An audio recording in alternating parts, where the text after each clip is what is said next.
son células más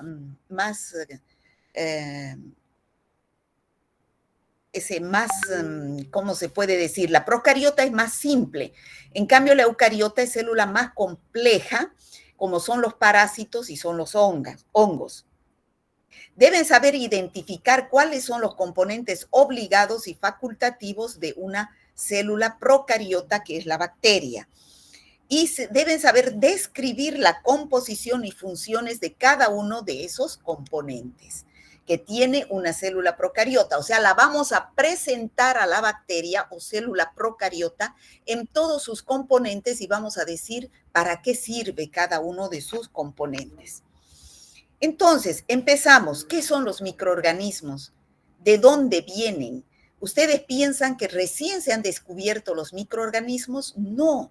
Los microorganismos, como ser bacterias, virus, parásitos, hongos, siempre han existido desde el inicio de la vida misma, solo que no se los conocían.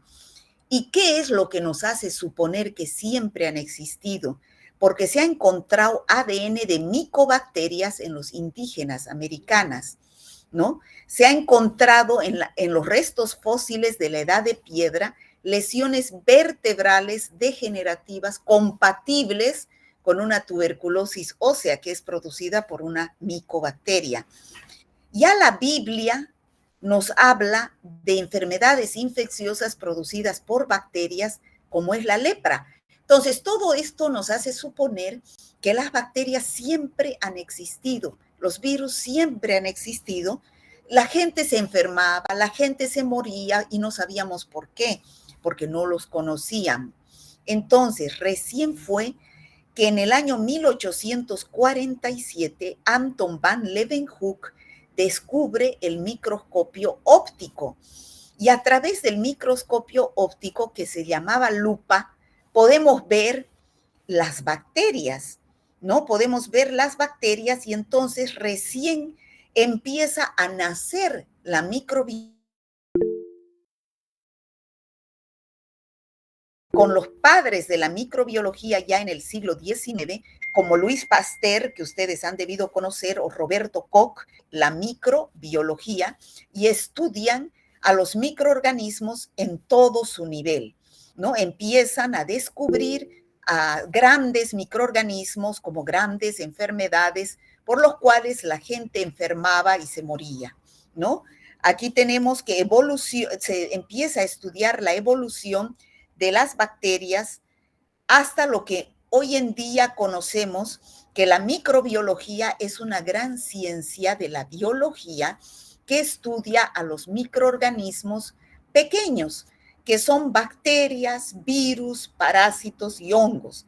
En esta asignatura nosotros vamos a describir a las bacterias en la primera parte del año y a los virus en la segunda parte del año.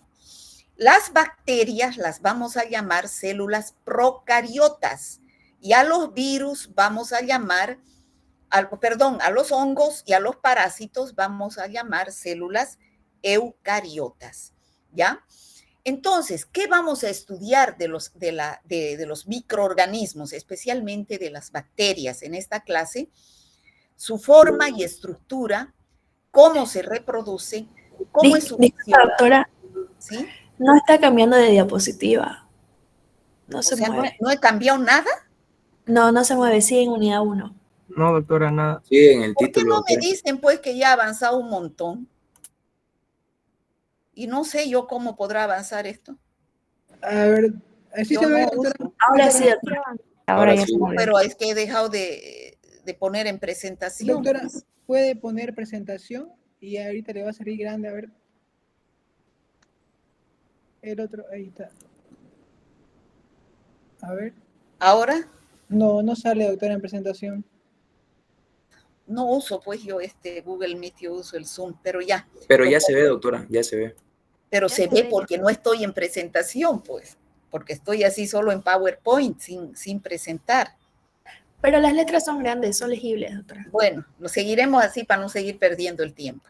Bueno, como les decía, los microorganismos, ¿de dónde vienen? Ya se vio que en en la historia de la humanidad, habían enfermedades, habían gente que se moría y no sabían por qué, hasta que se descubre el microscopio óptico. Y con el microscopio óptico se da lugar al estudio y al nacimiento de la microbiología, ¿no? Donde grandes investigadores como Roberto Koch, Christian Gram, Luis Pasteur empiezan a estudiar a los microorganismos y nace la microbiología, que es el estudio de las bacterias, virus, parásitos y hongos, donde las células procariotas son las bacterias y las células eucariotas son más complejas, son los parásitos y los hongos. Entonces, aquí tenemos que en esta clase y en las dos posteriores a esta clase vamos a estudiar la forma, son generalidades de las bacterias, donde vamos a estudiar su forma y estructura, cómo se reproducen, la fisiología y su metabolismo, su identificación, cómo se distribuyen en la naturaleza, cómo se relacionan con otros seres vivos, qué efectos benéficos. Hemos dicho en la anterior clase que las bacterias no solamente son perjudiciales, es decir, que producen enfermedades. También tenemos bacterias en nuestro organismo que son beneficiosas y son parte de nuestra microbiota, ¿no? ¿Qué alteraciones físicas y químicas ejercen en el medio para que se produzcan estas bacterias, ¿ya? Entonces, eso vamos a hablar durante 4 clases, que es las generalidades de la bacteriología. Aquí en esta foto estamos viendo la diferencia entre una célula procariota y esta de la derecha es una célula eucariota. A simple vista podemos ver que son del mismo tamaño, pero yo lo he hecho así al mismo tamaño porque en la realidad la célula eucariota es 1000 veces más grande que una célula procariota. Los parásitos, los hongos son mucho más grandes que una bacteria. Yo lo he hecho así del mismo tamaño para que ustedes logren ver cómo es la estructura de una bacteria. Fíjense, una bacteria tiene pared celular, membrana citoplasmática, el citoplasma y el núcleo como elementos fundamentales que vamos a estudiar hoy. Y tiene también algunos elementos variables que algunas bacterias tienen, como los flagelos, tienen las fimbrias, tienen cápsula, tienen glicocálix, pero no tienen lo que tiene una célula eucariota. Una célula eucariota tiene mitocondrias, que son las organelas citoplasmáticas, tiene lisosomas, tiene aparato de Golgi, tiene retículo endoplásmico. Todas esas organelas citoplasmáticas no tiene una bacteria, una célula procariota. Una diferencia fundamental, además, es que una célula eucariota tiene un núcleo bien definido debido a que tiene una membrana nuclear. En cambio, una célula procariota no tiene membrana nuclear. Por lo tanto, el núcleo es un filamento, como vemos acá, como un ovillo, de ADN cromosómico que se esparce en el citoplasma y adquiere la forma del citoplasma, ¿ya? Aquí el núcleo es bien definido. Otra diferencia, además del tamaño de las organelas citoplasmáticas de la pared nuclear, es la división. Las células procariotas se dividen o multiplican por fisión binaria, que vamos a ver la próxima clase, donde una célula madre se divide en 2 células hijas exactamente iguales. Y de ahí esas 2 células hijas en otras exactamente iguales. A ese proceso se llama fisión, porque esta célula madre se fisiona, se divide en binaria en 2 células hijas, fisión binaria. En cambio, la célula eucariota es por mitosis. Otra diferenciación sería entre una célula eucariota y una célula procariota sería la pared celular de la célula. La pared celular de la célula procariota está constituida por péptidoglicano como principal componente. En cambio, en la célula eucariota no tiene péptidoglicano, sino tiene quitina y celulosa. Y otra diferencia importante son los ribosomas. Los ribosomas en una célula procariota, estos que dicen 70, son los ribosomas, están presentes en el citoplasma. En cambio, en la célula eucariota están en el retículo endoplásmico, los ribosomas, ¿ya? Entonces, en este cuadrito de acá, ustedes tienen las principales diferencias que acabo de decir entre una célula procariota y una célula eucariota, ¿ya? El núcleo no posee membrana nuclear, no contiene organelas citoplasmáticas, la pared celular tiene péptidoglicano, los ribosomas están en el citoplasma, se dividen por fisión binaria y son mucho más pequeñas que una célula eucariota. Por lo tanto, ahora en adelante solamente nos vamos a dedicar a estudiar a las células procariotas. En parasitología y micología verán las células eucariotas. Entonces, al empezar a estudiar a una célula procariota, hemos dicho de que vamos a describir los elementos importantes de una célula procariota, que se dividen en dos partes. Los elementos obligados que quiere decir que sí o sí ustedes deben asistir a clases prácticas, ¿no es cierto? Si no, se aplazan. Lo mismo en una célula procariota, sí o sí, estos componentes tienen que tener una bacteria, porque si no, se mueren, ¿ya? ¿Cuáles son? La pared celular, la membrana citoplasmática, el citoplasma y el núcleo, ¿ya? Esos son los elementos obligados. No puede existir una bacteria sin pared celular, sin membrana citoplasmática, sin citoplasma y sin núcleo. Y los elementos facultativos o variables, también podemos decir, son aquellos que pueden tener algunas bacterias y otras no, y que no son imprescindibles para que una bacteria viva. ¿Cuáles son? La cápsula, que es la parte más externa, el glicocálix, los flagelos, que vemos acá estas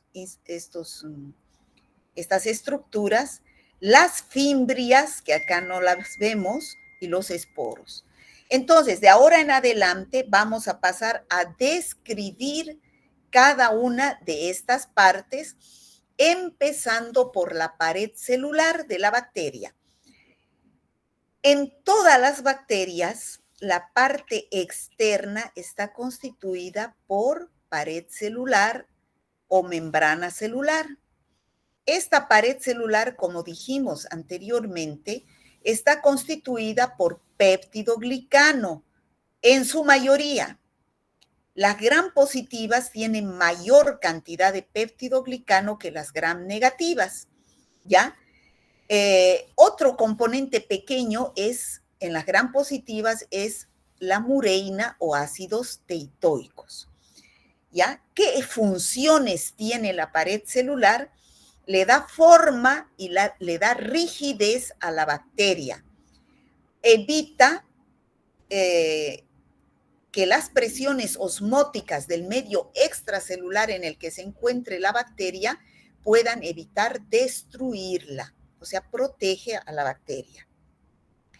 ¿Ya? Evita que la bacteria se lise.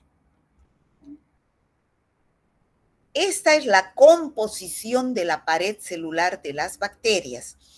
Aquí tenemos esta parte café, es el péptidoglicano. Las bacterias gram positivas en su pared celular tiene 80 a 90% en su composición de péptidoglicano, ¿no? Y un 10 a 20% de ácidos teitoicos. En cambio, las gram negativas que están a la izquierda tienen un 30-35% de péptidoglicano, o sea, bien delgadita la capa, y tiene un 30-35% de otra capa de lipoproteínas y lipopolisacáridos.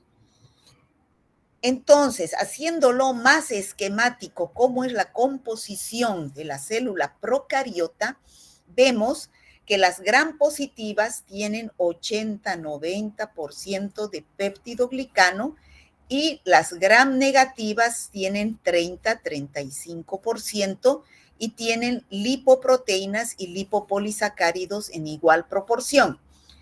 Esto hace que las bacterias se tiñan de diferente color con la tinción de Gram.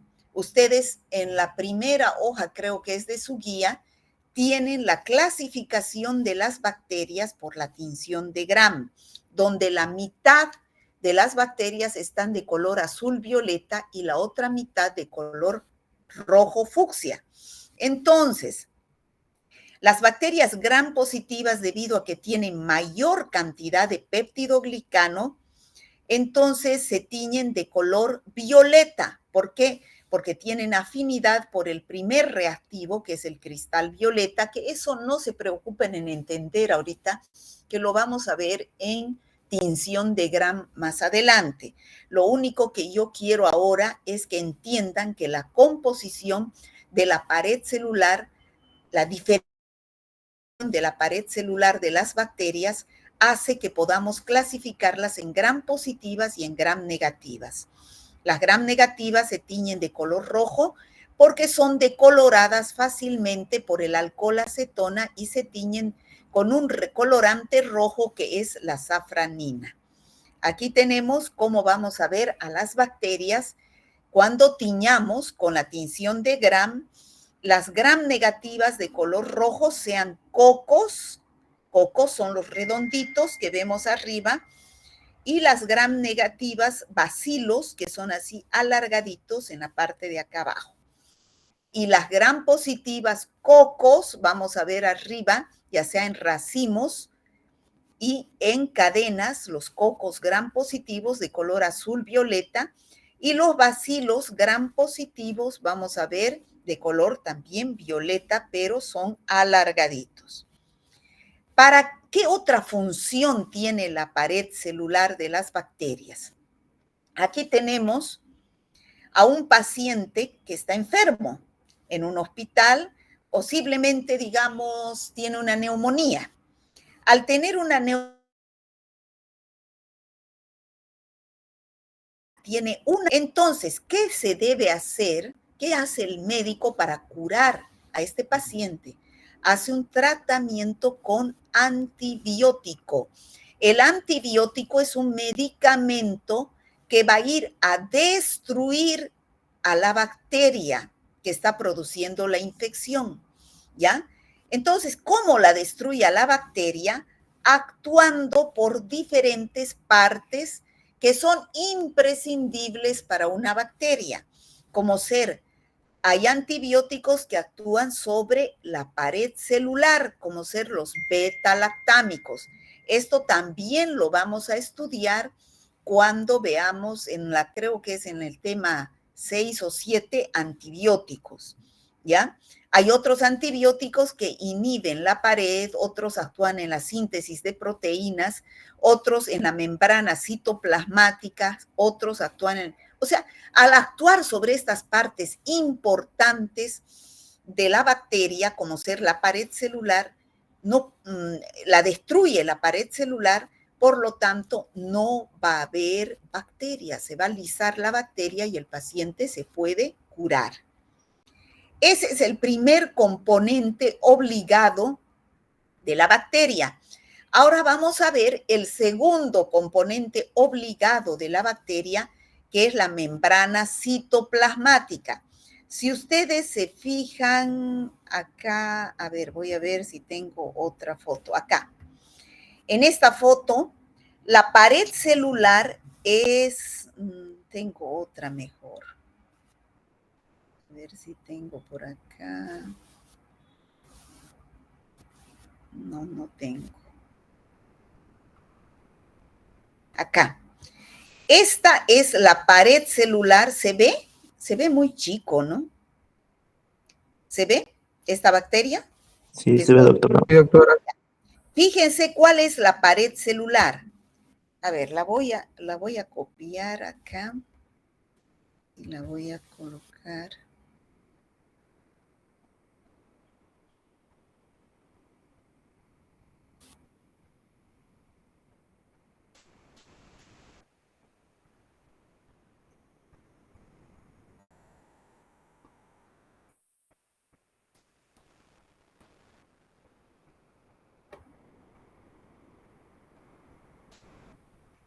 Ya, esta es una bacteria, ¿no? Aquí se ve mucho mejor las partes de una bacteria. Entonces, ustedes fíjense,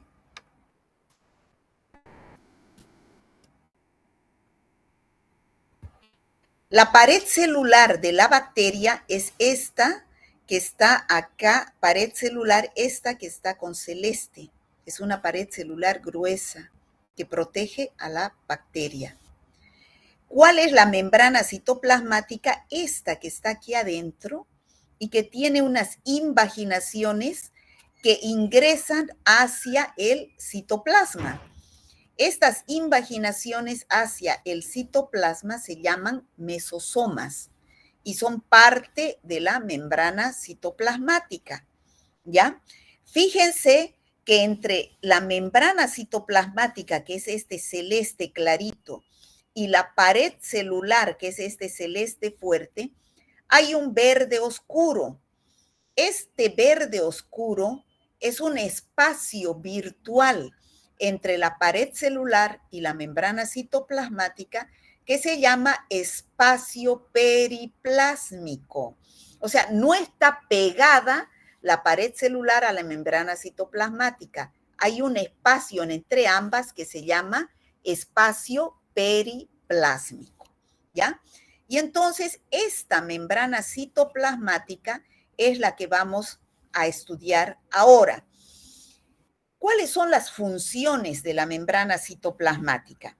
Está constituida por una doble capa de fosfolípidos y proteínas. Además, poseen enzimas que están involucradas en la síntesis de la pared celular, ¿no? Existen enzimas que sintetizan, que ayudan a la síntesis de la pared celular de las bacterias. Participan en el movimiento de las bacterias porque de ahí salen los flagelos, ¿ya?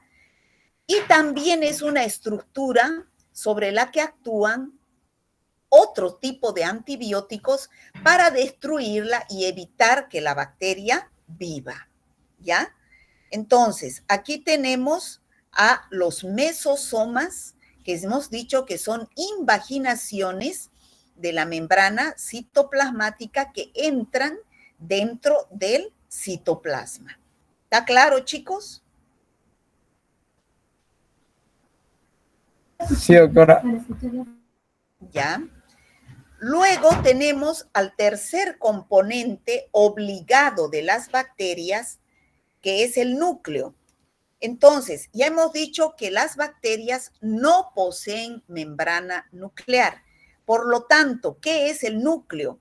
El núcleo es un filamento, como vemos acá, de ADN cromosómico, que está constituido por bases púricas, que son la adenina, guanina, citosina, timina, las pirimidínicas, que esa es la composición, esta es una membrana de ADN cromosómico que está bien ovillado dentro del citoplasma, que es el núcleo, está bien hecho un ovillo dentro del citoplasma para que pueda caber dentro del citoplasma. Actúa una enzima que se llama topoisomerasa. Entonces, el núcleo es el ADN bacteriano.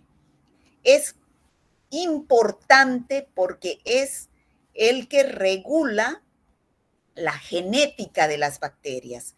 Cuando avancemos la genética bacteriana, vamos a ver el núcleo de las bacterias y estas bases púricas y pirimidínicas. Pero además existe fuera del núcleo unos elementos que tampoco poseen membrana nuclear, que es un material genético que está fuera del núcleo, que se llaman plásmidos. Este material es un material extra cromosómico que está fuera del núcleo y que es el responsable de la resistencia de las bacterias a los antibióticos, ¿ya? Entonces, material cromosómico es el núcleo que está con ADN y fuera del núcleo están los plásmidos, que están, por eso se dice material extra cromosómico. Y por último tenemos al cuarto componente obligado de las bacterias, que es el citoplasma, que vendríamos acá a esta célula bacteriana. El citoplasma es todo esto que tenemos aquí, donde está el núcleo y que está dentro de la membrana citoplasmática. Este citoplasma es líquido, o sea, está constituido en su mayor parte por líquido, agua, en un 80% electrolitos, pero además aquí están los ribosomas. Estos rojitos son los ribosomas, están nadando dentro del citoplasma y son los responsables de la síntesis de proteínas para la bacteria. Y acá también tenemos estos amarillitos que son las granulaciones donde se acumula el material de reserva de la bacteria. Entonces, ese es el citoplasma. El citoplasma es, aquí, como dije anteriormente, están los ribosomas que son encargadas de la síntesis de proteínas y además la información necesaria para esa síntesis se encuentra en el ARN mensajero, ¿no? Y esos puntitos amarillos eran las inclusiones citoplasmáticas, que son gránulos de material de reserva de la bacteria, constituidos por material orgánico e inorgánico, que es de donde va a sacar la bacteria cuando ya esté madura y no pueda sintetizar sus componentes.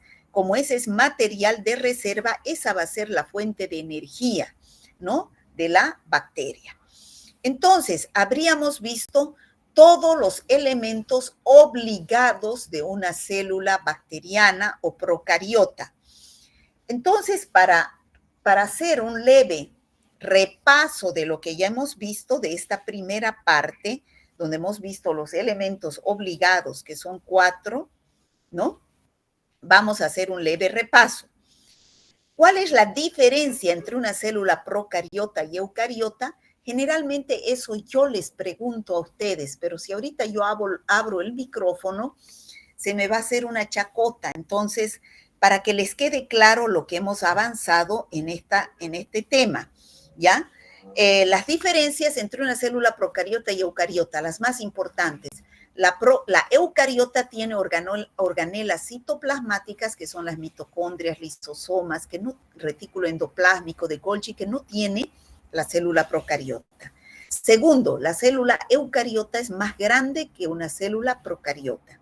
Tercero, no tienen membrana nuclear la célula procariota, lo cual hace que el ADN sea un filamento de ADN cromosómico que nada en el citoplasma. En cambio, la célula eucariota tiene una membrana nuclear bien definida.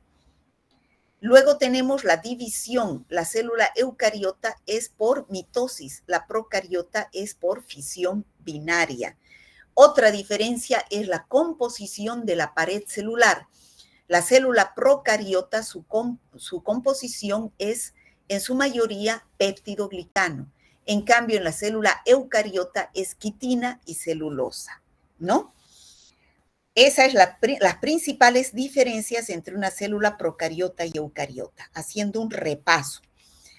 Identifica los componentes obligados y los facultativos de una célula procariota, es lo que acabamos de avanzar. Los componentes obligados son el núcleo, pared celular, membrana citoplasmática y citoplasma. Y los facultativos o variables, que algunas bacterias tienen y otras no, que no son indispensables para su vida, son los flagelos, las fimbrias, el glicocálix, los esporos y la cápsula. Describe la composición y funciones de cada uno de los componentes obligados, ¿no? ¿Cuáles son las funciones de los componentes obligados? La función de la pared celular es que le da protección a la bacteria para evitar su lisis o destrucción, porque está en la parte externa. Segundo, que al tener diferente composición en cantidades de péptidoglicano, permite diferenciar a las bacterias en gram positivas, que tienen mayor cantidad de péptidoglicano, y gram negativas, menor cantidad de péptidoglicano. Tercero, que es el sitio de acción, la pared celular es el sitio de acción de antibióticos tales como los beta-lactámicos, que evitan que se forme esa pared celular y por lo tanto la bacteria se lisa, ¿ya? Luego tenemos cuáles son los componentes de, cuáles son las funciones de la membrana citoplasmática. Las funciones de la membrana citoplasmática es que ahí hay enzimas que van a dar lugar a la formación de la pared celular y también de los flagelos. ¿Qué son los mesosomas? Son invaginaciones de la membrana citoplasmática dentro del citoplasma. ¿Dónde se encuentra situado el espacio periplásmico?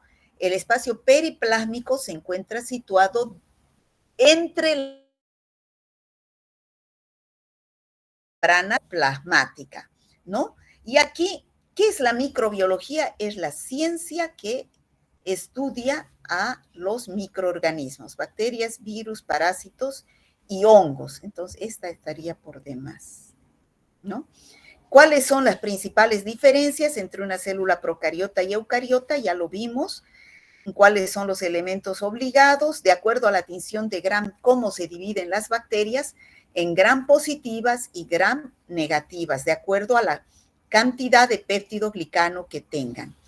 La composición de la pared celular de las gram positivas es 80-90% de péptidoglicano y 20% de ácidos teitoicos. Y en las gram negativas son 30-35% de péptidoglicano y en igual proporción de lipoproteínas y lipopolisacáridos.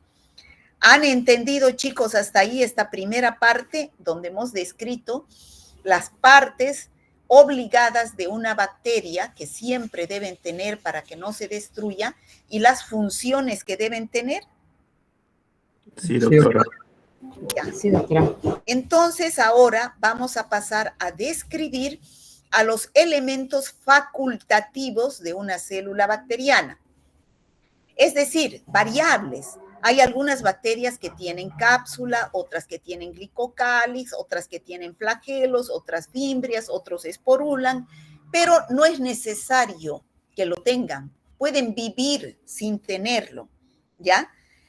Entonces, los flagelos, ¿qué son? Los flagelos son estas estructuras que vemos acá. Estas estructuras son como apéndices filiformes compuestos de proteína que le dan movimiento. Su principal función es el movimiento. Las bacterias que tienen flagelos pueden moverse y las bacterias que no tienen flagelos no se mueven, ¿ya? Miden entre 12 a 30 nanómetros de diámetro. ¿Cómo se clasifican esos flagelos? De acuerdo al número y a la posición que tengan dentro de la bacteria. Hay bacterias que tienen un solo flagelo, como vemos acá en la figura, se llaman monotricas. Anfitricas, los que tienen flagelos en ambos extremos. Lofotricas en un solo extremo y peritricas son aquellas que tienen flagelos en todo alrededor de la bacteria. Entonces, bien importante, función de los flagelos es dar movimiento a la bacteria. Segundo elemento variable, la cápsula. Si ustedes vemos, la cápsula se encuentra por fuera de la pared celular de las bacterias. La cápsula es este elemento claro que vemos que está rodeando a la bacteria. Es como una coraza que protege a la bacteria. Está compuesta por polisacáridos y polipéptidos.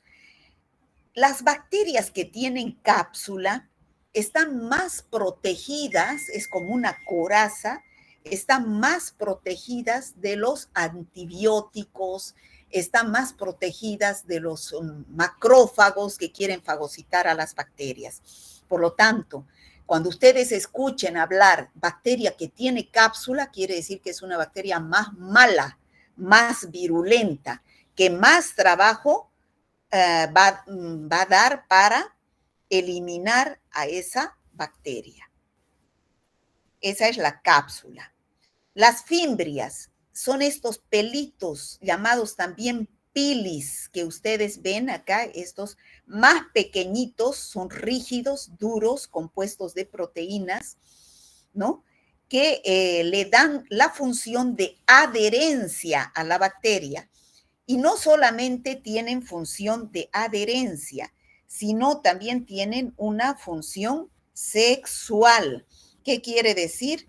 Que al colocarse esta bacteria en contacto con otra bacteria similar, a través de esas fimbrias o pilis van a intercambiar material genético. Entonces son dos funciones, adherencia y función sexual.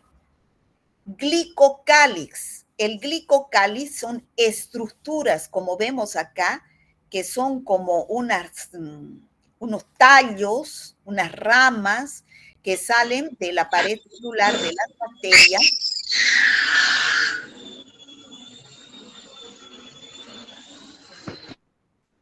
Es un entramado de fibrillas compuestas de polisacáridos que están por fuera de la bacteria y que facilitan la adherencia de la bacteria a una célula a la cual va a infectar. Por ejemplo, un ejemplo de bacteria que tiene glicocálix es el Streptococcus mutans, ¿ya?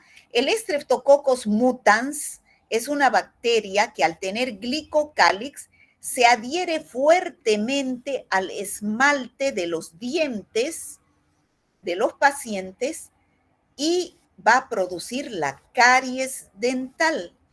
Entonces, productora de la caries dental es una bacteria llamada Streptococcus mutans gracias al glicocálix que tienen. Y por último tenemos el elemento facultativo llamado esporo. No todas las bacterias tienen esporos, ¿ya? Ustedes han escuchado hablar ahora en la parte práctica de los esporos y la forma vegetativa de las bacterias. Cuando la bacteria se encuentra bajo esta forma, con todos sus componentes, pared celular, membrana citoplasmática, citoplasma, núcleo, recibe el nombre de forma vegetativa, ¿ya? Pero cuando se encuentra bajo esa forma vegetativa la bacteria, cuando está feliz, cuando está en condiciones favorables de vida. ¿Y cuáles son esas condiciones favorables? Cuando tiene un pH adecuado de 7 a 7,2 a 7,4, cuando tiene humedad, cuando tiene nutrientes, cuando tiene temperatura de 37 grados, ¿no? Eso es condiciones favorables de vida para la bacteria. Cuando la bacteria no tiene condiciones favorables de vida, se convierte en esporo. El esporo no tiene pared celular, membrana citoplasmática, citoplasma, núcleo, no tiene, solo tiene dos partes. Una parte externa llamada córtex y una parte interna llamada core, ¿ya? Está compuesto de proteínas, lípidos, polisacáridos, o sea, todas las partes que tiene una bacteria. Es una bacteria, pero se considera la forma de resistencia de la bacteria, es decir, Cuando la bacteria no está feliz ya, está en condiciones adversas, ha perdido las condiciones favorables de vida, se convierte en esporo. No se muere, se convierte en esporo, que es la forma de resistencia de la bacteria, que es resistente al calor, resistente a la desecación, resistente a los agentes químicos, o sea, es la forma de resistencia que la bacteria resiste estando viva, ¿ya? Porque el esporo mantiene la virulencia de la forma vegetativa de la bacteria de la cual deriva. Para que me entiendan mejor, ¿ustedes conocen, alguna vez han escuchado hablar del tétanos? El tétanos es una enfermedad muy conocida que afecta al sistema nervioso, donde la persona va a presentar convulsiones y afecciones al sistema nervioso central. Entonces, la bacteria que produce el tétano se llama Clostridium tetani, ¿ya? Esa bacteria, Clostridium tetani, bajo la forma vegetativa, la tenemos en el intestino. Todos, animales, hombres, mujeres, tenemos Clostridium tetani en forma vegetativa como microbiota intestinal, ¿ya? No nos causa daño en el intestino, es nuestra microbiota. Está en condiciones favorables de vida en el intestino. ¿Por qué? Porque tiene pH, temperatura, humedad, tiene todas las condiciones favorables para vivir. Pero cuando esta persona defeca al aire libre, entonces, o los animales defecan, en esa materia fecal se va a eliminar esta forma vegetativa del Clostridium tetani. Pero ya en la tierra, en el medio ambiente, las condiciones ambientales son adversas, es decir, no hay un pH adecuado, no hay temperatura, no hay nutrientes, y entonces esa bacteria se convierte en esporo. Que no se muere la bacteria, sino se esporula. A este fenómeno de transformación de la forma vegetativa a la forma de esporo se llama esporulación. ¿Cuándo se produce esto? Cuando las condiciones ambientales son adversas, ¿ya? Pero este fenómeno no es irreversible, es reversible. Cuando la bacteria nuevamente, el esporo, nuevamente, la bacteria bajo la forma de esporo, encuentra nuevamente las condiciones favorables de vida, se convierte nuevamente en una forma vegetativa, ¿ya? En la forma vegetativa. Cuando, por ejemplo, cuando nosotros nos hacemos, seguimos con el ejemplo del Clostridium tetani. Por ejemplo, cuando una persona se hace una herida con un instrumento, con un clavo, por ejemplo, al andar descalzo en la tierra, que está contaminada con esporos de Clostridium tetani. Al hacerse una herida, va a haber una puerta de entrada. Entonces, en esa puerta de entrada van a ingresar los esporos que están en la tierra con la bacteria viva hacia el interior del organismo humano y van a ir hacia el sistema nervioso y se va a convertir en forma vegetativa. Y entonces ahí hay el riesgo de que se produzca el tétanos. A este proceso, que es la transformación del esporo a la forma vegetativa, cuando las condiciones nuevamente son favorables, se llama germinación. Es por eso que cuando nos hacemos una herida con un instrumento que puede estar contaminado con tierra, puede ser un clavo, un material cortopunzante, que puede tener esporos de Clostridium tetani, pueden ingresar a través de la herida, el médico nos dice, váyase a poner una vacuna antitetánica para evitar el tétanos. ¿Se ha entendido, chicos? Disculpe, doctora, cuando pasaba de la forma vegetativa a forma esporulada, ¿era esporulización? Esporulación. esporulación, así como dice acá.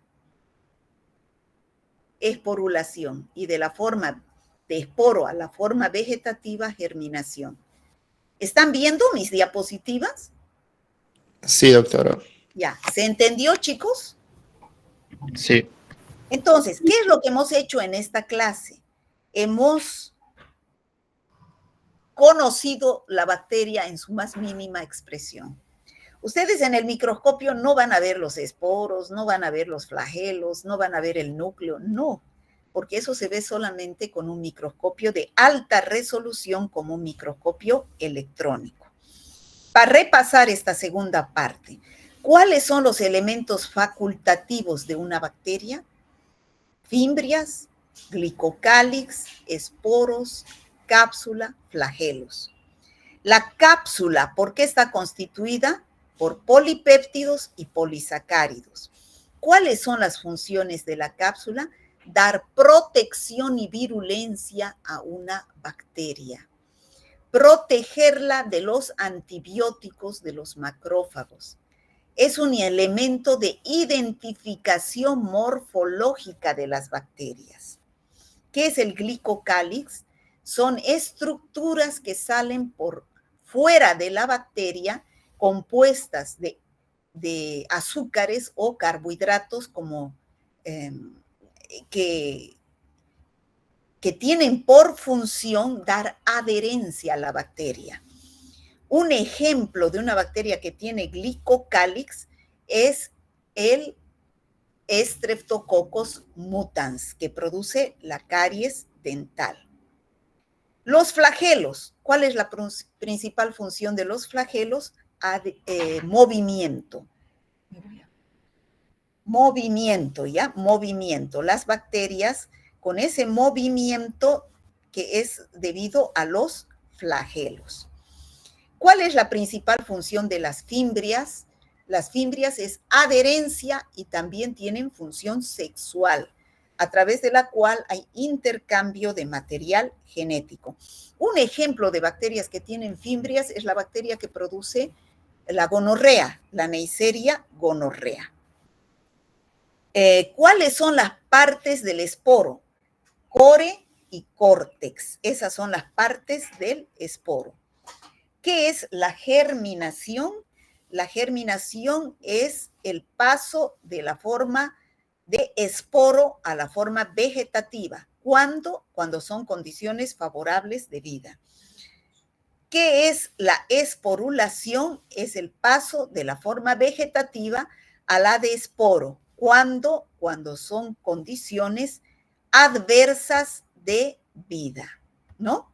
Entonces, para acceder al cuestionario pueden acceder a este link. Creo que está, hay un no, este es un quiz, un cuestionario. ¿Tienen alguna duda, chicos? ¿Hay alguna pregunta? Hemos presentado a la bacteria con todas sus formas. Buenas tardes, doctora. Yo tengo una pequeña consultita. Quería saber si glicocálix viene a ser lo mismo que glucocálix. Es lo mismo. Son diferentes. Glicocálix o glucocálix es lo mismo. Al igual que Muchas glicemia, glucemia es lo mismo. ¿Ya? Es lo mismo. Sirve para adherencia de las bacterias que lo tienen. ¿Alguna otra pregunta, chicos? Bueno, doctora, no me quedó claro la función de la cápsula. ¿Era protección del antibiótico, creo que era? No, hijito. Cápsula es como una coraza que se pone la bacteria. Como las tortugas que tienen esa coraza, eso es una cápsula. Las bacterias que tienen cápsula, o sea, nosotros, a ver, para que me entiendas mejor, estamos hablando de las partes de una bacteria, ¿ya? Las partes de una bacteria. Aquí, para que me entiendas mejor. Como médicos, nosotros queremos curar a los pacientes, porque estos pacientes tienen bacterias en su interior, ¿ya? Cuando esta bacteria que está produciendo la enfermedad de este paciente tiene cápsula, lo que utilizamos para destruir a la bacteria no va a poder penetrar, porque esa bacteria está rodeada de ese material duro que es la cápsula. Al igual los macrófagos tampoco pueden comer, que son nuestros elementos de defensa, no pueden comérsela esa bacteria porque tiene cápsula. ¿Me entendés? La cápsula está alrededor de las bacterias. Entonces, si está alrededor de la bacteria, el antibiótico no puede llegar a penetrar para destruir a la bacteria. ¿Me dejo entender? Sí, doctora, gracias. Ya. Ahora, ¿otra pregunta?